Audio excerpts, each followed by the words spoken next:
Okay, well, welcome aboard, everybody. We'll start out with a essay test explaining your experience, and I'll evaluate your essay. Are you kidding? There's It's hard when EDCF. we're 100. Whoever We get 100. Okay. That's pretty more than realistic that, looking money. more than that, whoever has the best essay, this is what's coming to you. Okay. No, no, this is going to be very informal. This is a way. This is an opportunity for us to trade notes. Um, Focusing on let's since it's only four of us. Uh, well, okay, you guys haven't implemented this yet. None. Rosemond has. I did. Yeah, I Yeah. did. So Uh-huh. okay. Mhm. So Rosemond and I can maybe. And I know you're very new into it. I think you Mhm. just launched it what last week. Yes. Uh-huh. Yeah, yeah, okay, yeah, the weeks are starting to blend into me. Um, so yeah, I'm sure you've experienced some success already and some unexpected, I won't say failures, but just unexpected, unanticipated challenges with it. So we could take turns sharing those experiences. For Colleen and Carissa, this is your opportunity to ask any questions and seek clarification on things that you're anticipating that might pose challenges, run ideas by us, and just based on my experience. And understand, I've only been doing this a year and a half, so um, there's some challenges there. But like I said in the last presentation, at the risk of overselling this, my experience and other instructors that have implemented this, it's truly revolutionary. And thus far, I've yet to run into an educator that says I'm going back. In fact, they say the opposite. I will never go back. One second, let me close the door in case a student comes by. If a student comes by, Lola, just have them knock and I can talk with them. Thank you. So, Rosamond, what do you teach? So I teach business administration, and the course I'm actually using it in is business statistics. Okay. So I did kind of more of a hybrid approach in the sense that I kind of looked at my course learning outcomes.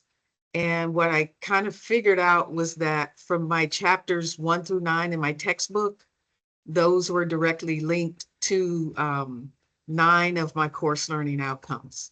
So I didn't start until week 10. So everything from week 10 to week 14 doesn't necessarily include my course learning outcomes. Only week 10 has content connected to the course learning outcome. I think my week 14 and my week 13. So what I was able to do with the spec grading was to say, everybody has to do 1 through 9. And then I said for the A, you still have to do 10, 11, 12, 13, and 14. But for the B, you have to do those for the B, you have to do those 3 that are remaining, which was 10, 13, and 14. And then I added one more. And then for the C, they have to do those final 3 that are part of the course learning outcomes. So that's kind of how I built my bundles. Nice.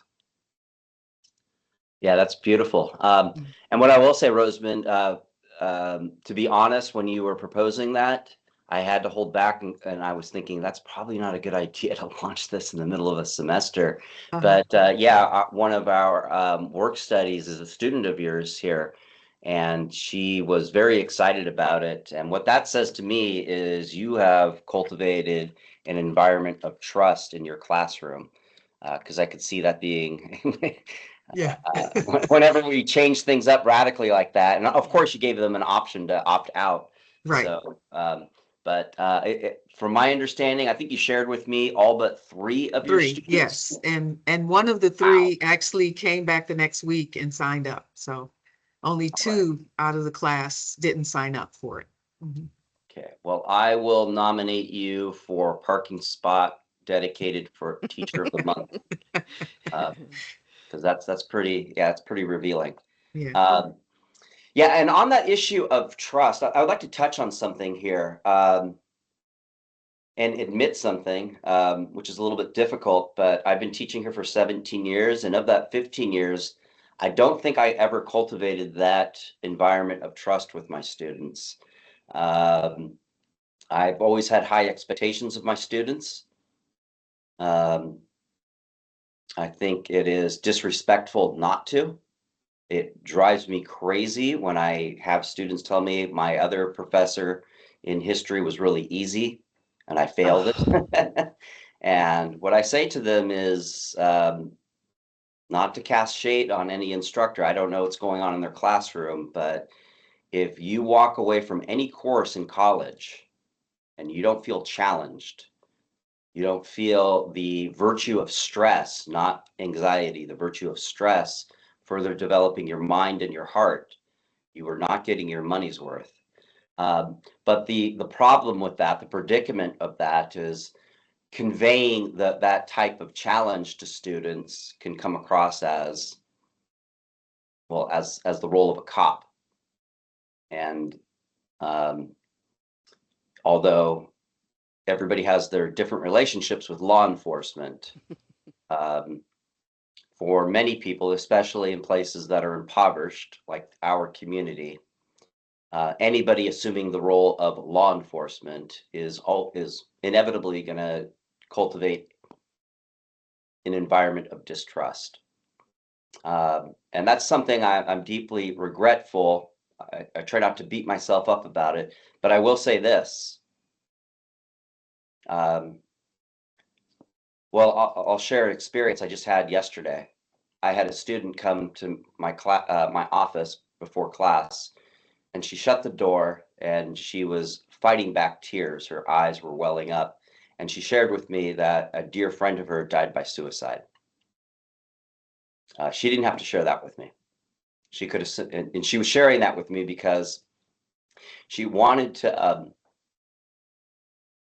explain that she's going to be out of it, but she's still going to come to class because she needs the distraction. And she felt comfortable sharing the personal details of her grief with me. And that would have not have happened 2 years ago. And she's not the only one.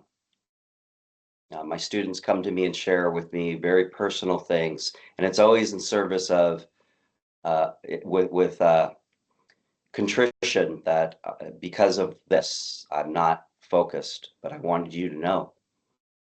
And I think where that is coming from is this system that provides an environment of trust. And that was not my intention. I was peripheral to it. I'm just trying to deliver content and to provide an environment where students can feel empowered. And so that is an added benefit in this. This is, I'm fortunate to have 3 institutions, what I refer to as factories of love. One is my home, one is my church, and one is this college. These are truly places of factories of love, and I see it every single day. And the degree that we can empower ourselves as educators is always going to translate. That empowerment is always going to translate to our students, and in turn, we're going to empower them. And it's going to have far-reaching significance and consequences. And it's something I'm truly humbled by. I just got into this gig because I like talking about history and I'm a nerd. I think that's why lots of us become teachers. Mm-hmm. I love books, and I Yeah. I can't believe they pay me to do this as a job, but they do. The only Do all time this I've ever reading, said, right? yeah, Yeah. yeah, the only time I've ever said I'm going to work is when I was department chair. Yeah. Oh, I God. never wake up and going, oh, I gotta go to work. It's this is not work. But It it's drives me really crazy when I hear colleagues complain about this or that. Obviously there's things to be concerned about and to address our grievances. But man, this beats breaking rocks or Well, washing dishes. I find that okay, so I've been here almost 20 years, and consistently on my student evaluations and many times in the comments in my classes, my students are like, Miss, you really love this. You really are excited about this. You really want us to know this. And that has come across in the whole 20 years I've been here. So I'm still have that passion, but if I can communicate that to students, which I can a handful every year, that's what keeps me here. But by looking at you saying that this has transformed your classes and students are engaged and they actually want to learn and they ask you questions and you have discussions and it isn't just I have to sit through this hour and 15 minutes and then I'm on to whatever else I'm doing. Um, I mean, I'd love that. I would totally love that to reach more students and not be seen as the person who's going to prevent them from doing whatever it is that they want to do, because that's totally not what my role is, but that's what they perceive me as. So, Yeah, they're jaded. And mhm. we have the honor and a profound opportunity to lessen that cynicism that has been cultivated by not just K through 12. Those instructors in that system are doing the best that they can, but Yeah. I think it's society in general.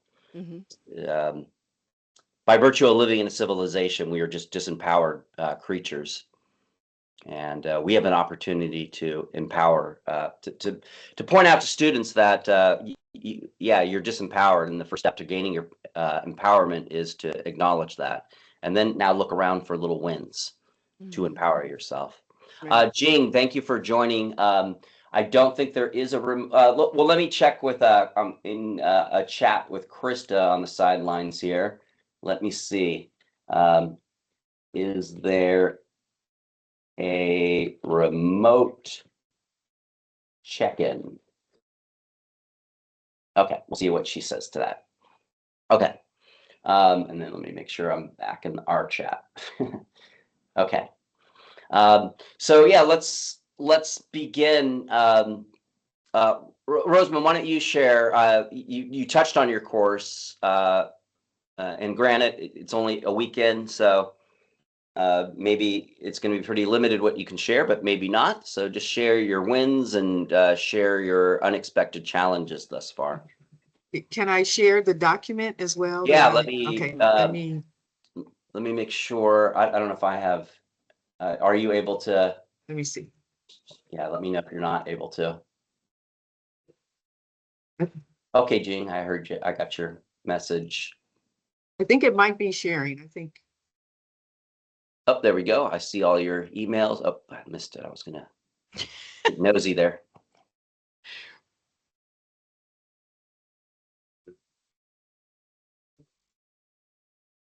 Let me just find it. I think I have it in.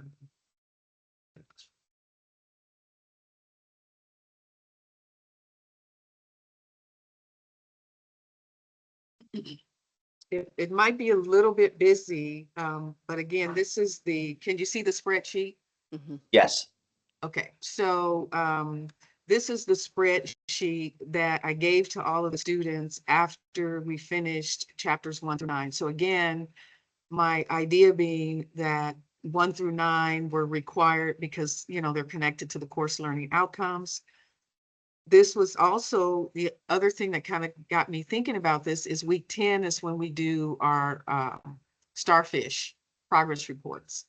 Mm. So I would have given my students anyhow, like where they stood in week 10 based on chapters 1 through 9 or weeks 1 through 9. Okay. So I would have given them this top information to begin with. But then again, as I said, for the module for A, then what I said was you still need to do chapters 10, 11, 12, 13, and 14. You need to score the 90 or higher. You need to present the team semester project presentation. And then I also have an AI presentation. It's a real kind of quick that they do over one topic in the class for the week that they're assigned. And then I have these kind of mini thinking exercises just to encourage them and to get them thinking about that there are different ways of thinking, right? You can think critically, creatively, strategically, et cetera. And so the B path, as I mentioned, they just need to do chapter 10, 13, and 14. And they have to score 80 or higher on all of those assignments. They also need to do the presentation, the team presentation and the AI presentation. And they only need to do 3 of the thinking exercises. And then for the C path, again, they just need to do 10 and 14 because those are the only 2 remaining chapters that are connected to the course learning outcomes. They only need to do the team semester project. They do not need to do the AI presentation. And they only need to do 2 of the thinking exercises. So what Sean really helped me with was the token piece. And when you think about it from a business perspective or being a business instructor, this really makes a lot of sense because you can really connect it to the fact that business is all about transactions, right? So they earn tokens by attending class, doing the in-class thinking activities, the AI presentation, remaining in class the entire period. If they leave class, that they have to return their $20. And then attendance for team presentations, because typically my attendance will trail off in that last, week 14, week 15, where the students are doing their presentations, and the students will kind of come on the day they present, but not on the day they don't, right? Mhm. So I'm trying to encourage them to be there in the audience for when their classmates present. Nice. They're redeeming their tokens for excused absences. And again, thank you, Sean. You helped me set this up. That's based on our conversation. And the final exam exemption, I set at $1,000. And then chapter assignments. So in the course, they do chapter assignments. They do Excel activities. They do what's called interpreting the results, where they're given data and they have to interpret the results. So the only thing that they can redeem tokens for are the chapter assignments and interpreting the results, because I still need them to do all of the Excel assignments, because when they go to that second statistics course, at UTRGV or wherever they go, they're really going to need to be proficient in how to do the statistical elements in Excel. So the Excel assignments have been exempt for being, for them redeeming their tokens. They still need to do all of their Excel assignments. And so what I did was, as Sean mentioned, I gave the students an option, since we were late in the semester, to either participate or not. And so, as he mentioned, I had all of but 3 students in the first pass sign up for it. And then the next week, 1 of the 3 signed up for it. So I only have 2 students in the class that have not signed up to participate. I also gave them the option, if at any time, because it was kind of a sudden change, that they can discontinue the specification agreement by just signing the second line item and turning this sheet into me, and then I'll just score them on just the points. So this is the kind of the overview of the spec grading and kind of how I presented it to the students, and I'll stop sharing, and how they signed up for actually participating. Nice. Now, something for those that haven't set anything up yet or are in the process of setting up, what I want you to notice is how different it looks from the way I've set it up, right? What I notice is it doesn't look like you're providing a binary assessment system. It's not pass or fail. You're still including Well, points. I am still doing complete for those items, right? It's complete or not. It is binary. Complete or not complete. Okay, Yeah. I just saw the points. Okay. Yes, no, so Well, I am staying yeah. true to that piece of spec grading. Yeah, and that is it's not necessary to do that. Yeah. If you read the book, you're going to see all sorts of different examples from different academic disciplines and different instructors. They grab what works for them and they reject what doesn't work for them. And some people still use the point system, and it doesn't undermine it in any way, because it's still these assignments are for C's, these are for B's, these are for A's. That's fundamental to this system. But it's not required. I do, based on my experience, I would say the binary system is important because the problem I've experienced throughout my career is that becomes the focus of student instructor conversation. I missed it by 2 points. Can I get extra credit, or can I redo it? And typically they're talking about assignments that have very little significance relative to their total grade. And so, and then that is a profound predicament for students that are overachievers too, because they're staying up all night because they happen to get a B on a quiz that's worth maybe 0.5% of their total grade. But yeah, there's lots of ways of approaching this. Rosamond, what beyond the success of getting in overwhelming buy-in from your students, what successes have you noticed thus far a week in? So I think what I've noticed is surprisingly, or maybe not, the students are excited when I give them the tokens, right? So when I give them the $20, they're like waiting for it. You know, they're actively waiting to receive that token for that week or for attendance. So that's been really interesting, you know, and they're sitting there anxiously waiting for me to hand those out. Yes, yes. I have some questions about the whole token thing, because I'm Sure. trying to get sort of like a holistic framework, I guess. Okay, so Here's the answer okay, to all so your you questions. kept talking about your pink box, and I'm like, I don't know what that means, but I'm gonna have to ask. Okay, so every day they get, okay, so just for the sake of argument, every day they get $20 for showing up for class, right? Yes, yes. Okay. And okay, so they're not like, if they don't reach into the box and just draw a denomination of $1 No. or $100. Oh, Okay, No. well, I was stuck on the $1,000 exemption thing. Okay, so this is what I'm thinking. So this is for people who get to skip the final. Is that what they're working that Yes. 1,000? But don't they need money to just do business in class? So how could they possibly? Okay, first of all, how do you make sure you hand out at least $1,000 to every student? And how are they able to, like, it, and it has to obviously be more than that if they're just going to conduct business, because they're going to need cash at some point for some things. Does anybody ever buy their way out of the final? yes. Let me bring So up so one. I haven't. Oh, sorry, Rosemary. Yeah, Yeah, I was go. gonna. I haven't experienced that, and Okay. and the design. I designed it for like a full semester, Right, so right, my students might not reach the 1,000. right. Okay. But I'll let Sean. Yeah. Yeah. But how do you make sure you give One, out that much? yeah. Just like anything, if that doesn't work for you, if you feel like they cannot skip the final, it's comprehensive and it's a culmination of everything. If that's a critical component of your curriculum, then don't do that. But to answer your question, let me see where it is. There we go.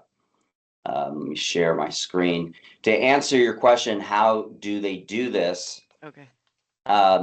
Yes, I've already had probably a quarter of my students achieve being exempt from the final paper. And the Wow. way I'm able to justify this is they do substantial amount of writing, because the Right. final paper is based on the assigned book, Incidents of the Life of the Slave Girl. So, and that final paper is only in my course for students intending to earn an A in the course. So in the end, most students aren't going to take advantage of that. But yeah, as you see here, there are plenty of opportunities for students to earn EDCMs throughout the semester. So the way I do it, because yeah, what you'll find is that your bank gets empty pretty quick. And so I give myself the latitude of 1 to 20. So beginning of the semester, they're getting lots of 20s, and then it goes down to 10s, 5s, sometimes 1s. I got $2 bills. So that's daily attendance. Staying in class the entire time, same thing. Submitting assignments early. Oops, submitting assignments early, which are the entire bundle for a C, B, or an A, as you see here, 50 for a C, 100 for a B, 150 for an A. There's 5 bundles total. So I'm not a math major, but you can do the math there. Any in-class work we do, so discussions. This is where the magic happens. Students want that money. So when I go around, I'm walking, this is what's in my hand during the discussions, and depending on the caliber of their contribution to the discussion, they might get a 5, they might get a 10, and they might get a 20, right? So they get money that way. And then I have these extra credit assignments right here, in-class presentations, create a PowerPoint. I have a caveat there for the artists. They can express their artwork, something relevant to something we've been studying this semester. And then this is an additional writing assignment that they can do. So 100 for that, up to 100 and up to 50. And then I like going on walks. So they can join me for a walk at 30 EDCMs per mile, which is going across campus and coming back to the P building. So yeah, to answer your question, Colleen, there's ample opportunity. Plus I have, let me bring this up here. I have this folder dedicated to, it's basically my extra credit folder. Here's my mid-semester orientation. This was just due on the 11th, where they can get an extra 50 EDCMs. My series on tyranny, by the way, if there's anybody that wants to join me in this podcast, we're approaching 2 chapters at a time. Get a hold of me. It's our first episode was with Chris Nelson and Renee Rios. It was, and Jenny Chamberlain joined us as well. It was a banger. It was deeply moving, and the students got a lot out of it. I'm getting great reaction papers, but so on and so forth, right? There's just all these assignments that they can earn extra EDCMs throughout the semester. So yeah, ample opportunity to get out. And then to go back, just to go back real quick, this is what they can earn: 50 for attendance, 500 to get out of one bundle summary, 750 to get out of the second, and 1,000 to get out of the final paper. Okay, let me stop sharing. Okay. And Yeah. can I just add to Colleen, for me, I don't know if you noticed, it didn't matter A, B, or C that I had the team semester presentation. That's a comprehensive presentation. So if the student finishes the semester and presents, then they've met the requirements for a final, for instance, for me. So it's either one or the other. So if they don't present, then they still have the option of doing the final.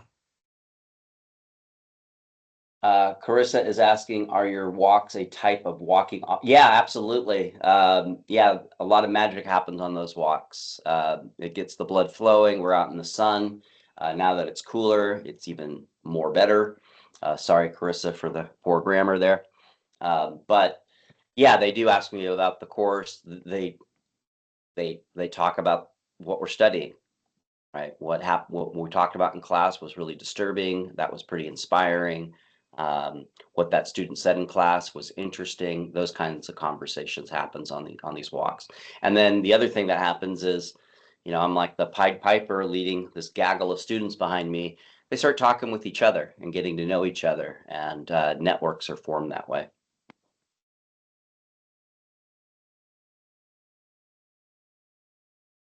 Okay, I have another question.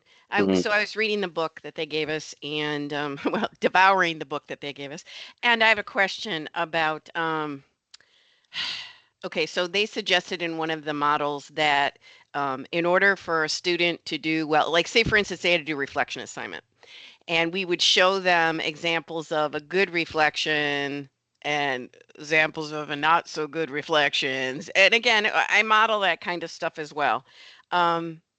I was especially struck by your history class, Sean, because, okay, so say that they're reading a historical document, okay, and they have to write a reflection on it. Um, how do you show them a good reflection on that document without them just copying it wholesale? Or you don't use that one, you use a different one, or again, I'm trying logistically to get this straight in my brain. You mean copying just the document itself, just kind of Yeah, rephrasing it like without? just paraphrasing it as is and going, oh look, I did what you told me to Yeah. do, right? So for assignments like that, it's done in class. I give them specific questions. And I provide a table, provide a declaratory statement, dates, relevant people, historical figures, um, geography, the significance, supporting quotes. So, and then in class, they come with their handwritten, filled out responses, and then they get it on the board. I've got plenty of whiteboards in my classroom, and so we and that's where learning can happen, right? And so that's an opportunity. And with the token system, right, they see in real time based on what they put on the whiteboard. Good college try, here's $5. And then students that knock it out of the park, $20, or sometimes even 50. And then that's an opportunity for me to go, this is a great declaratory statement. What they wrote here is not wrong. What is missing, everybody? And then dates, significant historical figures, geography, supporting quotes. And so now at this point in the semester, we're getting really productive discussions. I rarely have a student that just shows up with a declaratory statement. Colleen, can I also share Mhm. one way, because I've been utilizing AI in my classroom. One way that I use it on the statistics side is as one of the critical thinking activities. So I give them an AI output that's incorrect, just to press the point that AI still is at a stage where it has bias, it has inaccuracies, it's not always correct, and that these students are at a place where they still need the foundational knowledge in order to catch those types of errors, right? So I give them an output that is wrong and use that for my critical thinking activity. So tell me where it's wrong. We've been talking about, I don't know, setting your alpha value, or we've been talking about what is the appropriate parameter for your hypothesis test. What's wrong about this output? And then, you can flip it around and turn it into a critical thinking activity in class.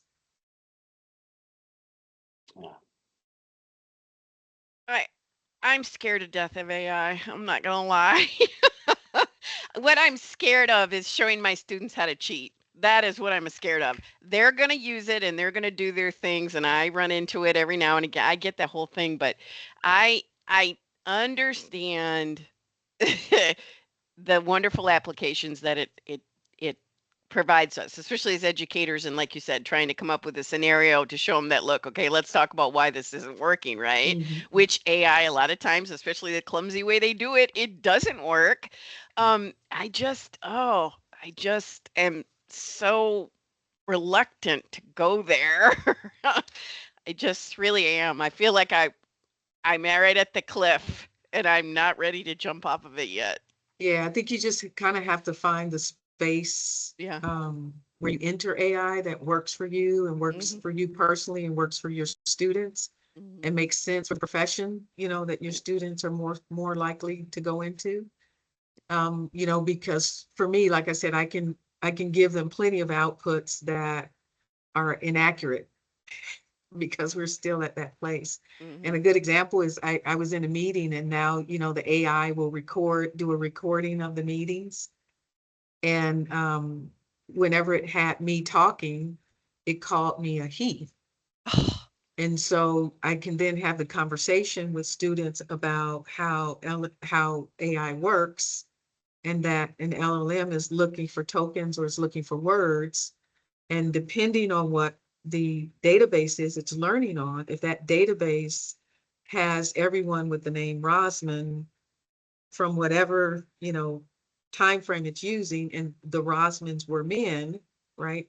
It's going to assume I'm a he, right? So it's going to, put that bias. And then we know there's bias because maybe some of the content might have been from a certain time period where majority of the people in business were he's, right? So you can have that conversation with students. And I think you just have to find that kind of entry point that makes sense for you and makes sense for your students and makes sense for what they're going to see in their professions. Yeah, thank you, Rosman. Have you did an eyewitness report on AI? What? You need to report AI to HR. Yeah, right. Yeah. Yeah. Yeah, what a great opportunity we have to, I'm taking a course right now through my church with my very grumpy, stern priest. Hi, Dana, I see you out there. Taking a catechist class, and he throws all sorts of readings, and it's great. AI is great because these are very complicated text and it can summarize it for you. Now, the problem with first year college students is they aren't leveraging that to facilitate learning. They're just using that to copy. But if you know how to use the tool, it's okay. Now that I got this great little outline, my first job is, are there any hallucinations? Is it has a bias?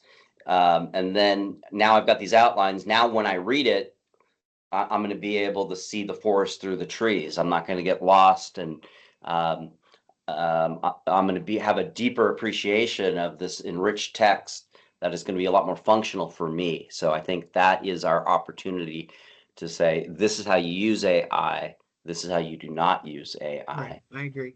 Mhm. I agree. And it's critical for us to engage with this to get past our fears. Our fears are legitimate. This has the potential to making us all irrelevant. So I think we could leverage our fear to really empower ourselves and empower our students to make this a very functional thing. And also the applications that are available for us to assign students assignments are unbelievable. H5P, like I shared yesterday, if anybody wants me to go over that, I can. It wasn't functioning correctly yesterday, so hopefully that's been fixed. But yeah, unbelievable. And you have the opportunity to go in and edit, to shape it the way you need to shape it. But what a time saver because I remember, I've been charged quite a few times for creating courses for my department, and multiple choice quizzes are a nightmare to create. You make mistakes, you don't key them correctly, the questions make no sense, and you don't have anybody because everybody's busy. I don't have anybody. The great thing about our jobs is we don't have anyone looking over our shoulders. The bad thing about our jobs is we don't have anyone looking over our shoulders. And so AI has greatly empowered us to create things that are accurate and consistent, as long as we're doing the legwork coming up behind it and going, okay, is this actually conveying what I need it to convey?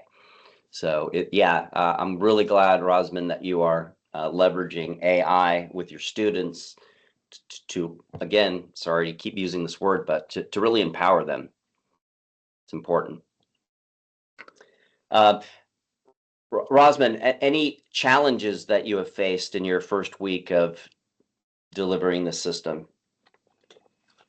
At this point, not so much. What I'm not real sure about, again, like you said, because I wanted to use it in its pure form of the complete, not complete for those assignments that I had identified.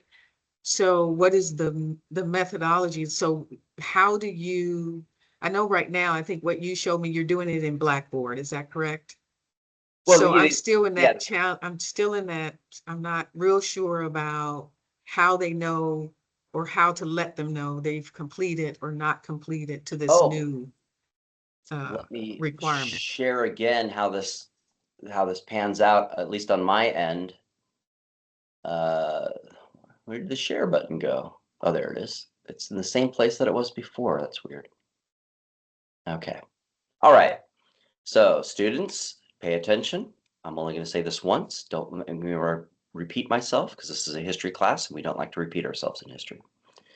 Okay, so where will this? Oh, well, I'll go to the grade book. That's where it will make sense. All right. You all are bound by confidentiality, so don't tell on Allison here.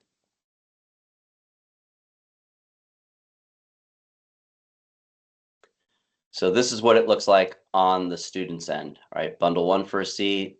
This is a total calculation column. Bundle 1 for C, once they have completed all the individual assignments for a, let's see if that's, yeah, let me bring this up so it makes sense. And then I'll go back to the grade book. But so to earn a C, the students need to complete these assignments right here. B1.1, B1.2, B1.3, and all of the assignments have a standard of 85%. And so this student here has earned a complete for bundle 1 for a C. And that is the only, we can't get away from letter grades, right?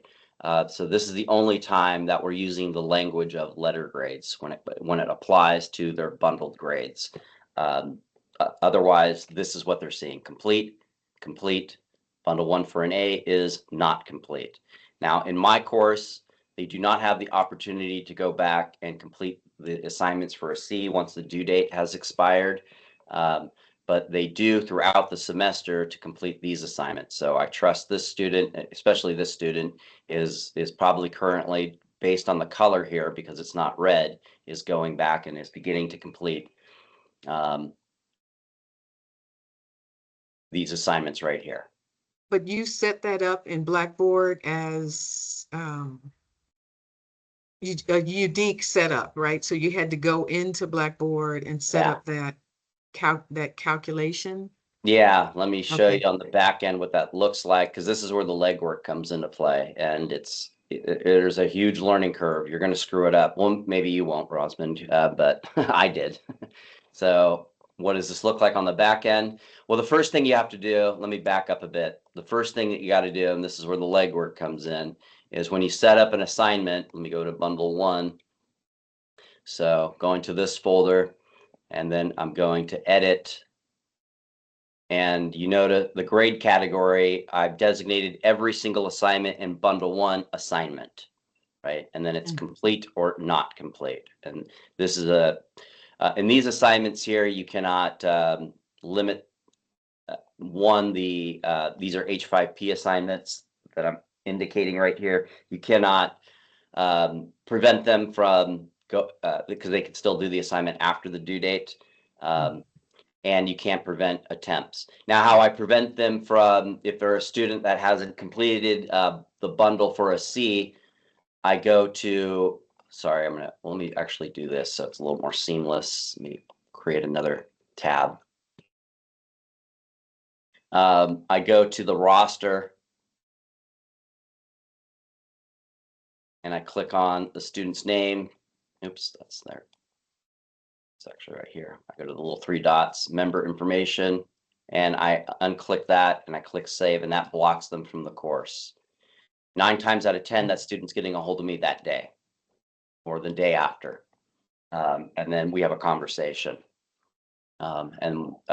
Which is great because what I don't have happening in my course now is students that are off my radar. And I get to the end of the semester and it's like, oh my gosh, 40% of my students are failing, right? I'm keenly aware of students that are failing at this point. And it's very few of them. Most are earning that. So where was I before? Yeah, that's how I do it. So all bundle 1 assignments are indicated as assignment in the grade category. All bundle 2 assignments, I believe, are presentations, so on and so forth. So when you are setting up your calculation. Yeah, look at that. Everybody's got a complete, isn't it? And a dark green complete. Beautiful. This is what it looks like on the back end, right? And so I indicate in the sub bundle folders, the quizzes, they have a little bit more weight to them. And then all of the minor assignments that are there for their preparation for these quizzes have less of a percentage. And the ones that are in purple, these are assignments that are required for students intending to earn a B or an A for that bundle. So I block them out. That's what the purple indicates.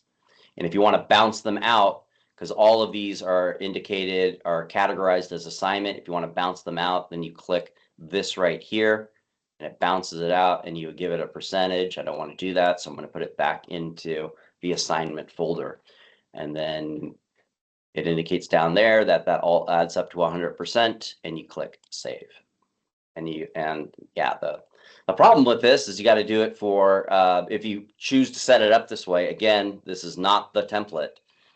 It might look very different than for you, but yeah, you got to do it the way I do it. And so let me know if anybody is seeing like a bozo no here and sees a more seamless way of doing this. But as far as the way I have it set up, yeah, bundle 1 for a C, bundle 1 for a B, bundle 1 for an A.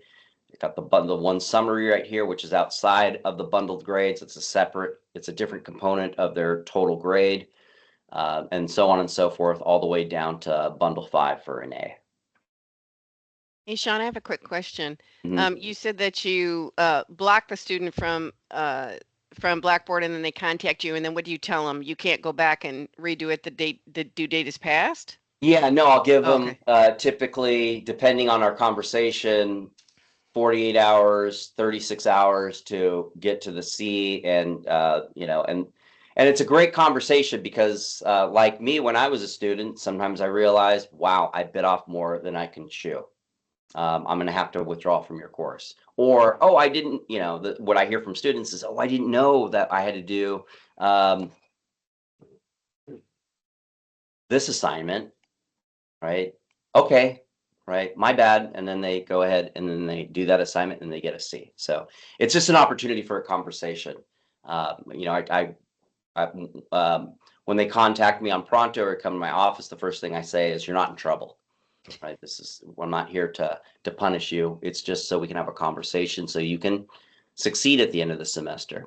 And I find that really important because the whole idea of blocking students that aren't willing to do the work for a C, and let me know if I'm wrong here, but is that, this bundle we took about a month on. Is that unreasonable, 3 hours of work for a student intending to earn a C? No, No, okay, yeah. So not at to all. me, what this prevents is at the end of the semester, I'm not blocking out students as far as responding to their Pronto messages, their Blackboard messages, or them coming to my office. Students that have been dedicated, that have been putting the effort, that have been displaying the necessary character to succeed in a college level course.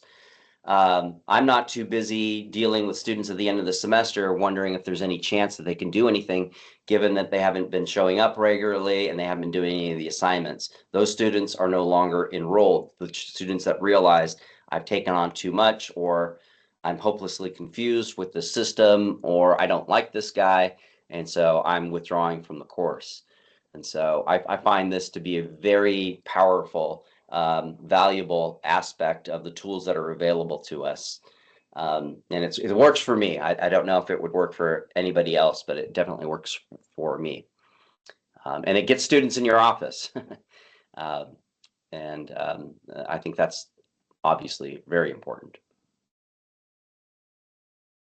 Hey, Sean, I'd like to offer in Blackboard, when I have unique assignments, there might be another way for you to do it that might work a little better. So that instead of where it says assignment, Oh, good. you have it actually say bundle 1. You're talking about right here? No, so like in your grade book, you see Oh, how okay. B 1.1, Yeah. 1.2, and 1.3 are all bundle one. Instead Yeah. of this saying assignment here, it would say bundle one. So Now, then it would group them in the bundles in your grade books,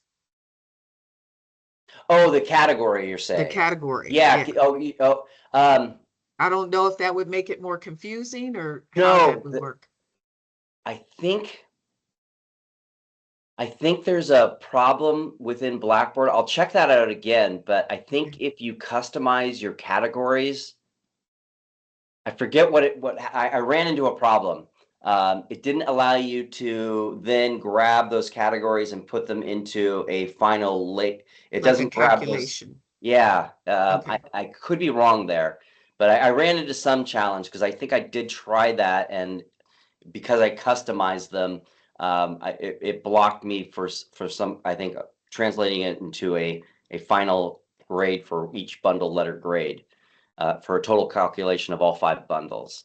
I'm forgetting this was my first semester when I launched this, and yeah, that was something I was like, but yeah, I'll try that again because that would be very helpful because I think students are able to see that on their end what everything is categorized as.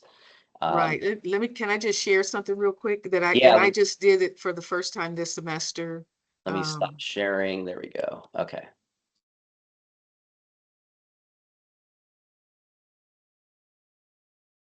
Can you see my Blackboard?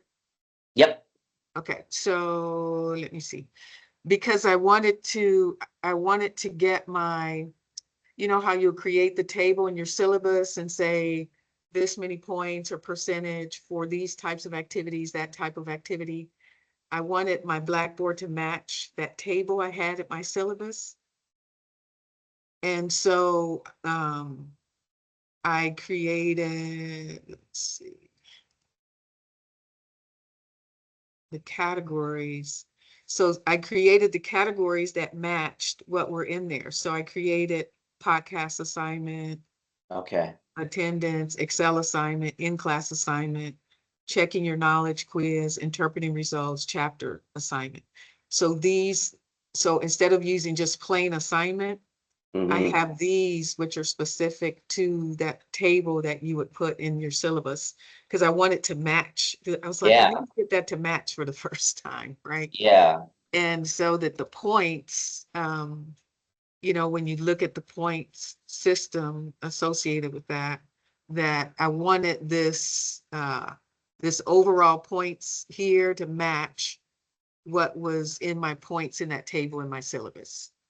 Yes. And Yeah. the only way I was able to do that was to create my own categories that match those categories. So you can see some of them say assignments, but then the check your knowledge quiz, that's a check your knowledge quiz. This is a chapter assignment, right? So I'm thinking maybe you could do that with bundles. It was just a thought Yeah. No, that's where truly you elegant. could come in and then say, this is part of bundle one Mm-hmm. and this one's bundle two, and then group them that kind of way. Yeah. Well, thank you. Now you give me something else to do over my winter break.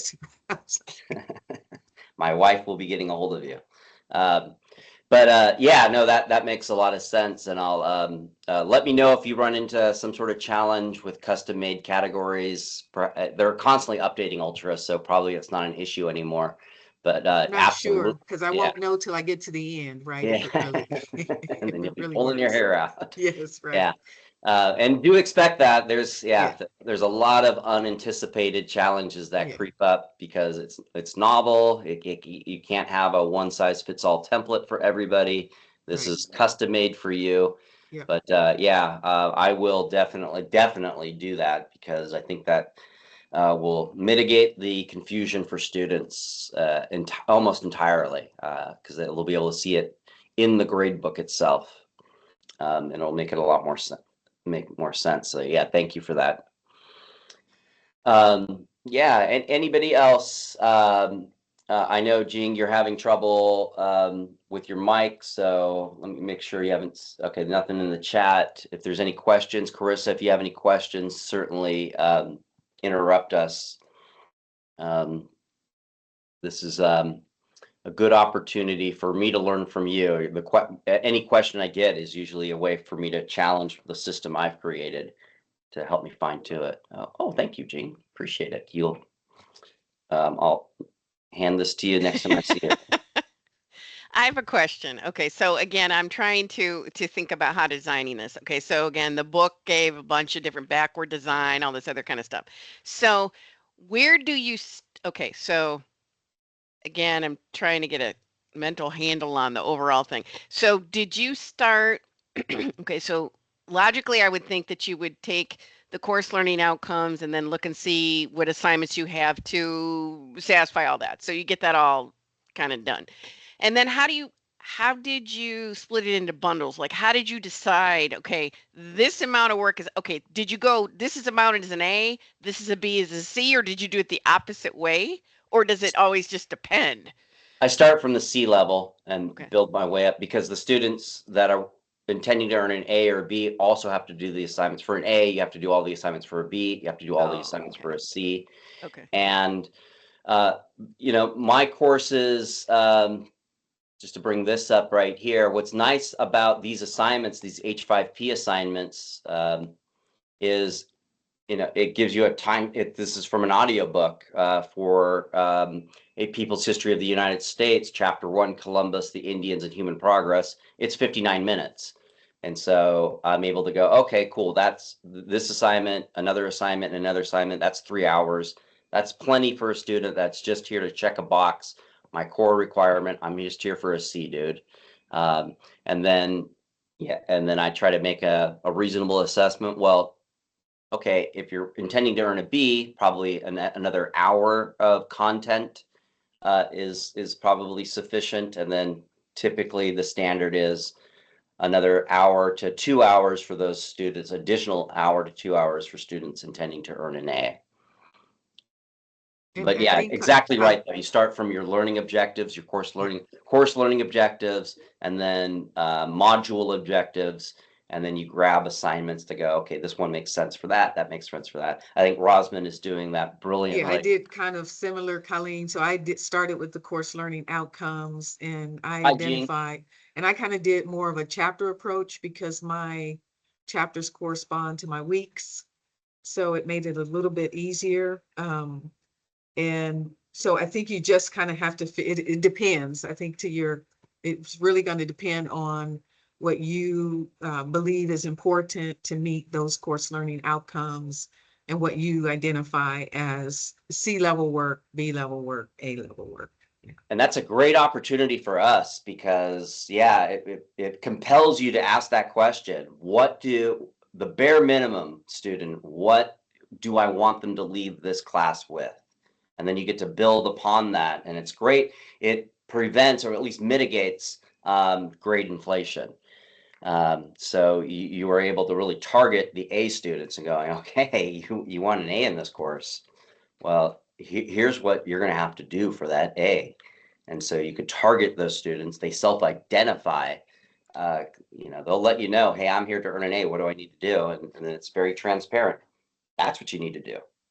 It's in the tables. And so, yeah, it's And part of my decision also was I know that my students go to a second statistics course that builds on the course they take with me. So understanding that, I had to be very kind of firm and fixed on what all of the course learning outcomes, because I still wanted my C person, right, to have covered every course learning outcome, even if they made that choice not to do, B or A level work. They still needed that, those things to be successful in that next course. Yeah, and that's a particular challenge that doesn't apply to me, right? My students could take History 1302 before they take 1301, right? If we're just dealing with content, there obviously it's application in it, but and that's a particular challenge for you, Colleen, because you're the people we blame when your students come to my class and can't write a complete sentence. Right. So Right. yeah, you're really limited of, I could see that being a real challenge going, well, they need to know everything. Where do I make the distinction between a C, B, and A student? Writing a complete sentence is writing a complete sentence. How do I differentiate that? as far as the totality of the grade. So that is going to be a challenge. It is possible.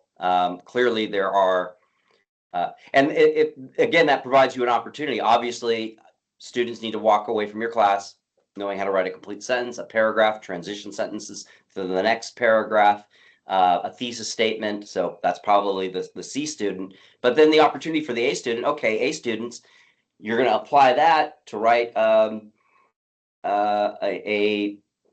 thorough essay on this entire book, or present to the class, or a group activity. The limits are endless.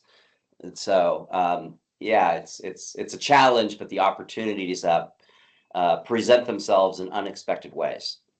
Well, and it's hard because I always want to ask a student, do you have to take 1302 RET after this comp class, right? Because they need a different prep.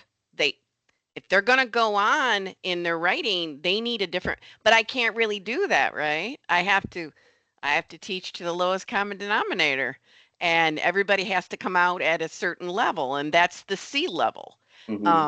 So I see great opportunity here to to help the, like you said, the A's are not being held back by the C's, which is how my class works. That's how it works. And I feel bad for my A students because they're like, Miss, really? And I'm like, I'm sorry, that's what I have to do here. So I see lots of opportunity to be able to give them something that's going to be much more usable for them. And I won't bog down my tech students by having them write essay after essay after essay, and they never have to write another essay. That's not really the kind of writing they need. So yeah, there's a lot of room there for that. So that's good. That's and I think the similarity in the fact that for your class and for mine, the student needs a C for it to transfer, right? So that class that I have, it's a academic. So if they don't have a C, they have to retake it when they transfer. Right. So kind of setting that boundary that at least everybody gets a C, I think really becomes, for me, that was the kind of aha moment, was that, for this class, everybody really needs a C to go to the next class, or to transfer this class, or so why wouldn't I be trying at a minimum to push everybody to get a C, right? Right. And spec grading kind of does that, right? And the way Sean explained, if they haven't reached that C, you have start having that conversation at a minimum, right? Get the C so you can do that next level, right? Well, I think it also will help prevent so many students who have to get into a certain major and they need an A or B in comp and they didn't get there. They have the C. I think now, if we can have that conversation about, you're going to need to take the second one and you're going to need a certain grade point average to get into your program, then that's going to help you decide what you have to be doing here instead of having to go back later and retake the class. So yeah. Yeah, and that's where, again, tokens come into play. It presents an opportunity for creating an incentive, one, for the students to do the assignment at the first time, the right time. And then if they don't, they pay you whatever it is that you come up with for a resubmission. And those resubmissions, it's do it over again. This is not right in the margins, your corrections. You got to do the whole thing over again. You can make exceptions if it's just some minor things, right? If they didn't write the prompt I always have them write the prompt on the top of it, so I know what it is that they're responding to and all of that. But yeah, that's where, again, the token system is really valuable, because it's more valuable because I offered resubmissions prior to adopting the system, but usually I wouldn't have takers. But for money, students the psychology there is so intriguing to me, because I'm the same. Like, I would offer them a redo, they'd be like, nah, it's okay. And I'd be like, what? Yeah, but now they have to pay for it, and it means, like you said, it gives them the power. You're driving your own boat here. Yeah, that's really interesting. Yeah, and it's what we're trying to do here is help them learn and to build upon their failures, Right. And it's an opportunity for them, because that's something I would tell students as a cop in my Mhm. classroom. Success is built on failure. I can bring up examples of Michael Jordan, right? Michael Jordan got kicked off the high school team, and then he started playing practice. He practiced at 5 a.m, right? That kind of stuff. Those Yeah. examples of truly remarkable individuals that were not inherently good at their chosen vocation, profession, or art form.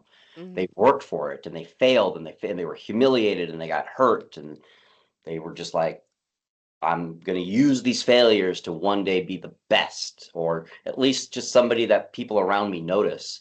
And so they get to experience that on from their own agency, rather than me just saying, again, failure, success is predicated on failure. That means nothing to them. Right.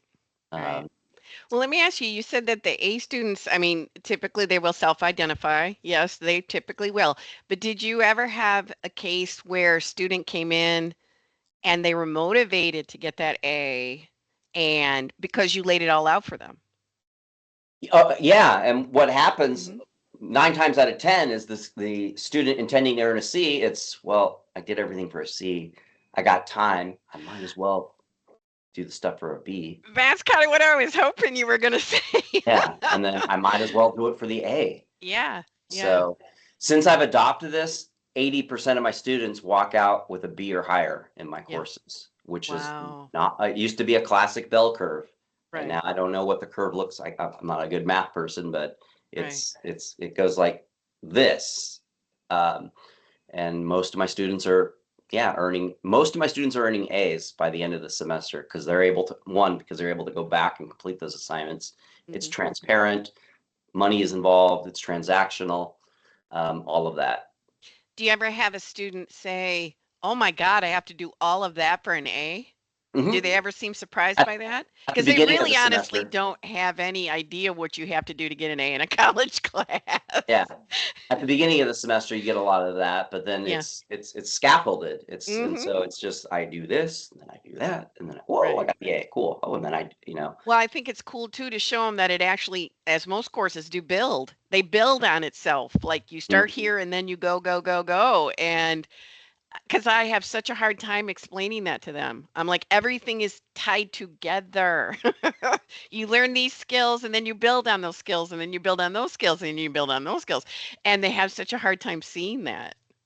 Yeah, So, remember those graphic artworks that were sort of pixelated with different colors, and if you're real close to it, it just looks like nonsense. right. But then as you back up from it, then a painting of Michelangelo pops out to you, and you're like, oh, Right. now that I'm across the room, I can see it. And that's Right. very much at the beginning of the semester, you're right up in front of the painting, and as you back out, so in my classes, we're starting with the Western European conquest of the Americas, and all of the brutality. And so students are like, "What's this about?" And then as they back out, what we begin to realize is that this is a course on the patriarchy. This is what it looks like when men have unfettered access to power, and 51% of the population do not. They become childlike, they become mean, they become stupid.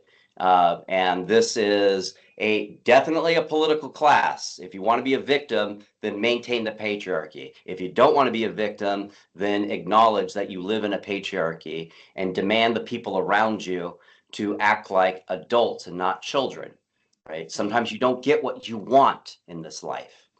Right. And it looks ridiculous when a man is like, I want what I want. Right. I want to be a white person, and I want no own, all that kind of crap. I want women to be compelled to me. That's what U.S. history, especially 1301, Mhm. is demonstrating. This is what the patriarchy looks like. Right. And it's in spades right now. And it has to stop. It has to stop.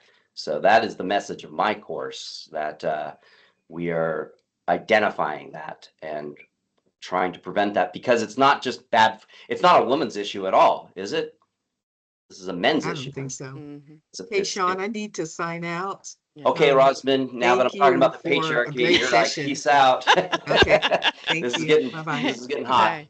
Thank you for participating. I learned a lot from you, and let's keep the conversation Yeah, going. definitely, definitely. I'll be reaching out. Thank you so much. Nice to meet Excellent. you, Colleen. you. All right. All right, Colleen, it's your show. What else do you It's got? my show. I would like to have access to your course, Sure. if that's okay. I I'll just make that want to happen get in today. there and Yeah. start looking to see, because again, my mind is like, okay, it's trying to do this big picture thing, and I'm like, okay, this area here, this area, I need to see it laid out, Yeah. and I understand that my stuff's probably not really going to look like yours, Yeah. but I need to have a picture to look at. No, Yeah. yeah, thank you. I'll make that happen after this Okay. conversation. So you'll have access to it most likely today, definitely by Monday. Yeah, whenever. Yeah, that is critical. And I would suggest once you've created some sort of template that's functional, do the same for other colleagues, because Hmm. the thing that's going to prevent most people from doing this is the legwork. And although you're not Right. going to grab my template and apply it to yours, clearly because we teach different subjects, and you've got to make sure these students have actual skills. I'm conveying skills, but it's not as apparent. But the least legwork an instructor, a faculty member has to do, the better. And to get a big picture idea of it by going, oh, Hmm. that's how he set it up, that's not going to work. Part's not going to work for me, but that part is. I'm going to grab Right. that and put it in my course. Right. If we could do that for all of our colleagues that are demonstrating curiosity, so much the better. Because, yeah, it was a full-time job last winter, Hmm. and I didn't even get it right. I screwed it up completely, and Well, yeah, I mean, there's a learning curve there. so Yeah. um, And it sounds okay. So let me also ask you just personal curiosity. Um, it's okay. I mean, because Krista's involved and stuff. I mean, have you gotten any kind of not pushback, but any kind of comments from the college, anything from your students, or like, I don't like this, it's not working, why do I have to do this? Um, I don't know. I mean, it never from my seems students. never. Oh, okay. Never. Once they grok it, they're Yeah. like, "Oh, this is cool." Okay. Um, the first few weeks, yes, you're going to get Mhm. that from students, but it's never a pushback. It's just sincere confusion. Right. It's novel. They've never seen anything like this before. So they don't know what to make of it at first. That's why, yeah, the first 2 weeks are critical. If you're going to do this with online students, you're going to get a whole new set of challenges, because communication is a profound challenge in that environment. But Mhm. a detailed orientation that is, and the way I do orientations, you don't get access to the subsequent bundles until you complete the orientation. Um, and with your in-class students, some sort of workshop, you want to say, you want to cover it thoroughly, but just broad strokes for 10 minutes. This is the way I do it, at least. And then hand it over to them, give them sets of questions, put them in groups, make it a workshop. They get their hands on it. They get to be the opportunity to be confused. And then they ask each other questions. And then inevitably they come up to you going, what do we do here? What's the answer?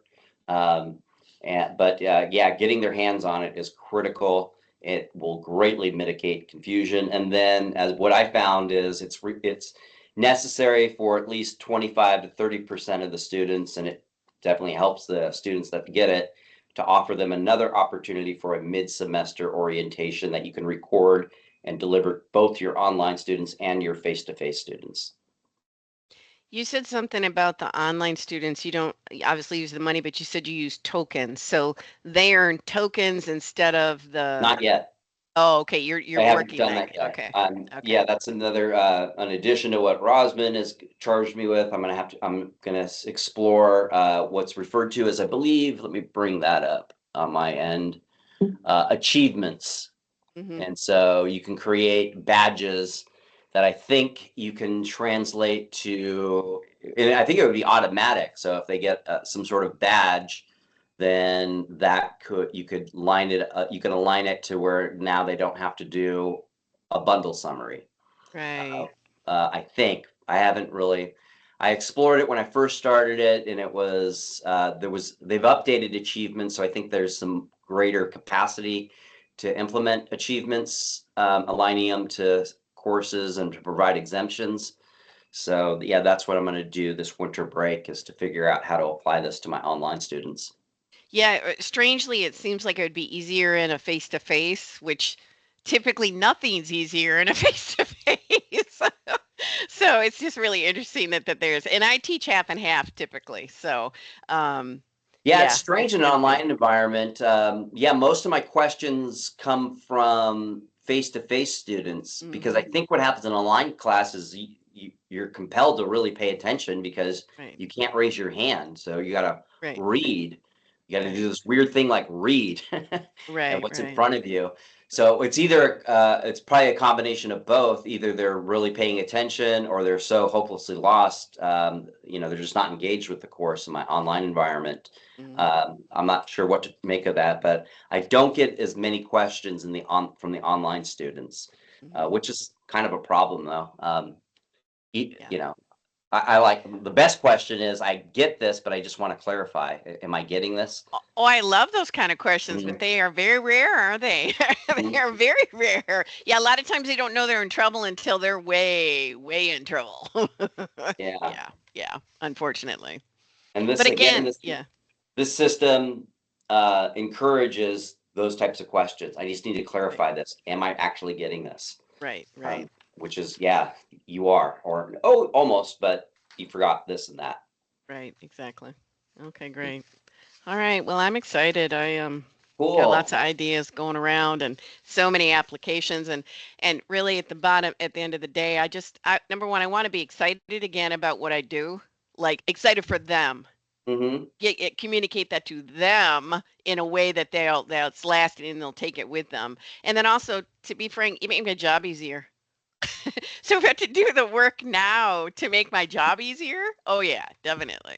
Because Yeah. grading is oh just like you were saying, like you could do 180 and I don't know 45 minutes. I'm like, Mhm. what? I can't Yeah. even do one in 45 minutes. Yeah, Yeah. it's amazing because and a lot of that happens because it's all check boxes, and so Yes. the moment you see a student not getting one of those check boxes, then you put it into the pile of not complete, and you're Yeah. done. And for the students that have completed, it's you got the check boxes. Like I have them underline, like one underline for a secondary source, two for a primary source, three for a class discussion source, three for a class discussion source. Um, and so it's very easy. Okay, one check, check, check, check, check. They got all the Yeah. sources, and then I go back and once I realize it's complete, that's where I read it thoroughly. Then I put comments in the section, and so it mitigates the time to grade greatly. Well, also that one and done mentality they have. If they literally have to engage with their own text after they wrote it, because I guess in my case it'd be like proofreading and editing, which they never do. Mhm, But I can now have them go, okay, show me where your thesis is at, underline it. mhm. Where's your two supporting points? Okay, where's your introductory strategy? Whatever these are. And so again, the applications are just enormous. So Yeah, that's good. yeah, it's empowering Yeah. for everybody involved. Hmm. And yeah, I mean, it's my hope that by maybe 3 or 4 years from now, at least 25% of faculty adopt this, and I Hmm. think it will spread from there. Yeah. Because yeah, the challenge is since it's novel, yeah, students don't know what the heck you're talking about it for the first few weeks, and then, but if more faculty are doing it, then this will become old hat. It'll become a standard, Right. and that's that's why I'm being such a nerd about this. Is Hmm. it's worked for me. It's worked for anybody who has adopted it, and I've yet to see any drawbacks to it. Hmm. And I'm only a year and a half to it, but I think those drawbacks would have announced themselves the first semester. Well, too, you get to be sort of the guinea pig, and then those of us who kind of come after you and then lay the groundwork, like you said, for other faculty. Because I I talked to several who went to your presentation, and they're like, "Yeah, it sounds really great, but man, the amount of work is enormous." But I'm like, "Look at the payoff. Look Hmm. at the payoff."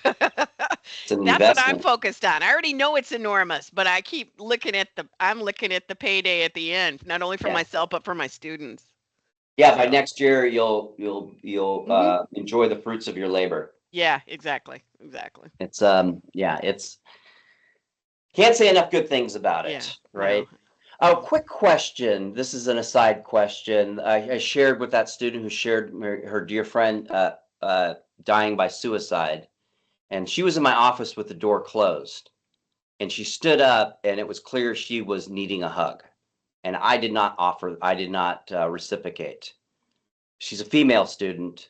Um, she needed a human being with her, and to the best of my ability, I tried to provide being a human being to her, but I stopped at going in to give her a hug. Uh, Dana, Colleen, you're both women. If what if you're offering the hug? She was walking into me, and I sort of backed up because this is a professional relationship we have here, and I didn't want to cross any boundaries. But would that have been appropriate? I think Um, so, go but ahead. I'm not an expert. Maybe do the side hug, try to do the little side hug, pat the back or whatever. That's Yeah. kind of tricky, I mean, I think it would have been okay, but it's kind of hard, because you're a man, so, Yeah. and the door was closed. So, Mhm. I when you told me she came in and closed the door, I felt fear in my heart for you. Yeah, I keep that door open always. Now, seriously, because Yeah. okay, what I would have done is probably there in the doorway or the hallway, I would have given her the side hug. So Mhm. if Yeah. anybody was there or whatever, it was more visible. But I know that's very awkward. It's awkward. Well, it's awkward for all of us, but most especially for my male colleagues. I always tell them, do not ever shut that door, no matter what. No, that door is she Yeah. shut the door. Yeah, And yeah. And I tell students, I'm like, could you please leave the door cracked? mhm. Because it's just dangerous situation. But I mean, your instincts were good, which is oh, antenna has to go up here, and it's unfortunate. That's horrible. That's horrible that your antenna Mhm. has to be up. But no, Yeah. I mean, Yeah. Unfortunately, it yeah. is. I mean, because for you to be able to to again, like you said, she needed a human being, and just it's this climate we're in, unfortunately. Yeah. Yeah, I that's don't a think it would hard have been inappropriate at all. But then again, I know you and I knew, you know what I mean? So, but someone from looking in from out might be different, just Yeah. it's a Yeah. minefield. It's a minefield. That's a hard spot to be in, Mhm. because we want to be able to be there and to give love to people. And that's the hard part, you Yeah. know. Yeah. Yeah. Yeah. No, you do your best and then move forward. Okay. Mhm. Yeah. Yeah. If the opportunity presents itself, yeah, I'll do it in the public eye side Yeah, hug, that's what I try to do is if my but students Mhm. want a physical, not then I try to embracing. do it in the doorway and in the hallway. And again, like she said, just sort of like a half, just so they know that you're there, you know what I mean? Yes, we're patting their back or whatever. But I know it's awful that we have to think about that, but we Yeah. do, unfortunately. We have a So camera in our hallway, so I could be on camera and Yeah, there you yeah. go. But find out With the which way the camera. cameras point because I have two cameras outside of my office and neither one points at my door. okay.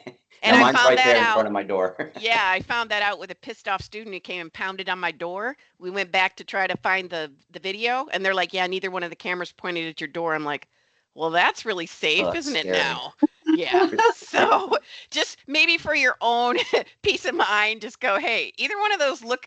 Are they filming my door? I mean, because that's a Yeah. good thing.